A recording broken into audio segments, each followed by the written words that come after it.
주님이 사랑하시고 주님을 사랑하는 주사랑교회 성도님들, 오늘 하루도 능력 있는 성도의 삶을 사는 하루가 되기를 바랍니다. 오늘 욥기서 1장 20절에서 22절 말씀으로 함께 은혜 나누겠습니다. 욥기서는 욥이라는 한 사람의 이야기입니다. 그는 한 여인의 남편이었고 10자녀의 아버지였습니다. 그런데 어느 날 모든 것을 잃어버리게 됩니다. 1장 13절 15절의 말씀을 보면 소와 나귀와 종들을 다 잃어버립니다. 이 소식을 또한 다 듣기도 전에 들려지는 소식은 하늘에서 불이 떨어져 양과 종들을 또 잃었다는 것입니다. 그런데 이 소식을 또한 다 듣기 전에 들려지는 또 한 가지의 소식은 침략자들에 의해 낙타를 빼앗기고 남은 종들이 죽었다는 것입니다. 가진 재산을 거의 다 잃어버렸다는 것이지요. 여러분, 갑작스런 이런 상황에도 욥이 특별히 놀랐다거나 속상해한다는 기록이 없었습니다. 이것이 놀랍지 않습니까? 그런데 또 한 번 소식이 들려옵니다. 18절 19절의 말씀 보니까 욥의 자녀들이 함께 집에 있을 때에 집이 무너져 모든 자녀가 다 깔려서 죽었다고 합니다.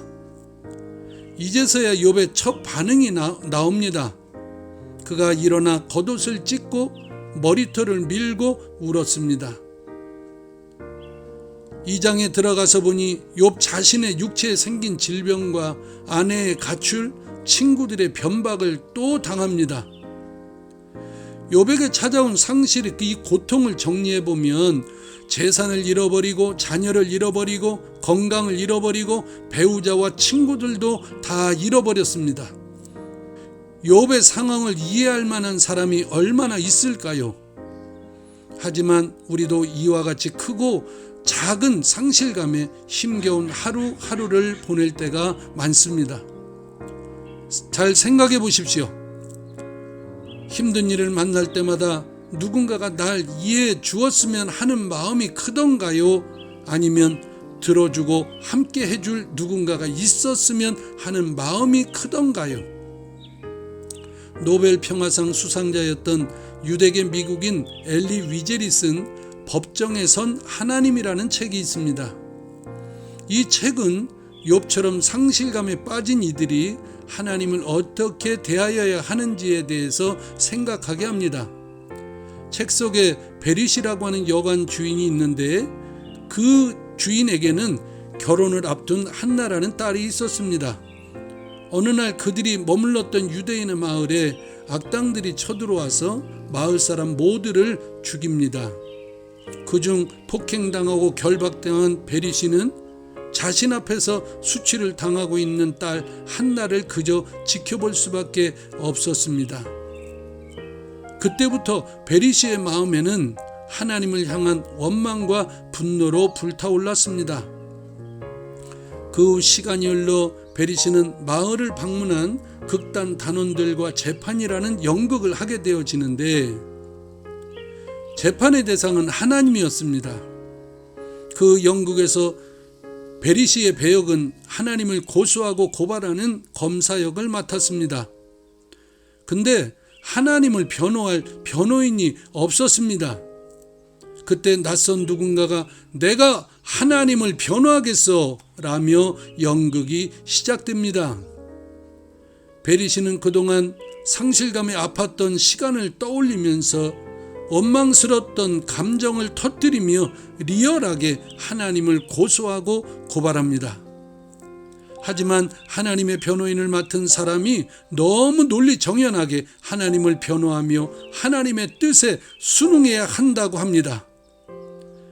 연극 중이던 법정은 엄숙하고 조용해졌습니다. 그리고 모두 궁금해졌습니다. 하나님의 변호인이 누구인지 말입니다. 그런데 대반전이 일어납니다. 그 변호인은 다름 아닌 사단이었습니다.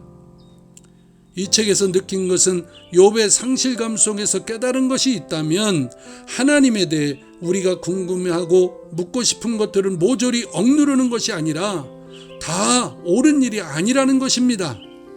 한 의약품 광고처럼 상처는 아문다 하지만 흉터는 남는다 처럼 덮여진다고 끝나는 것이 아니기 때문입니다. 찬송가 445장 태산을 넘어 험곡에 가도라는 찬양이 있습니다.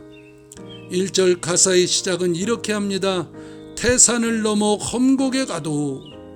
그리고 2절은 캄캄한 밤에 다닐지라도 빛 대신 주님이 나의 길이 되셔서 길 잃어버릴 염려가 없다. 그래서 하늘의 영광과 기쁨이 나의 마음속에 차고 넘친다고 고백합니다. 주사랑교회 성도님들의 오늘 하루가 또 하나의 태산을 넘는 하루가 될지라도, 이미 잃어버린 것들 때문에 아픈 하루가 될지라도 욥과 같이 앞으로 닥칠 일들에 하나님을 원망하기보다 하나님께 묻고 응답받으며 상처와 흉터가 회복되어지는 은혜를 경험하는 하루가 되기를 예수님의 이름으로 축원합니다. 여러분, 오늘은 반드시 어제보다 나은 하루가 될 것입니다.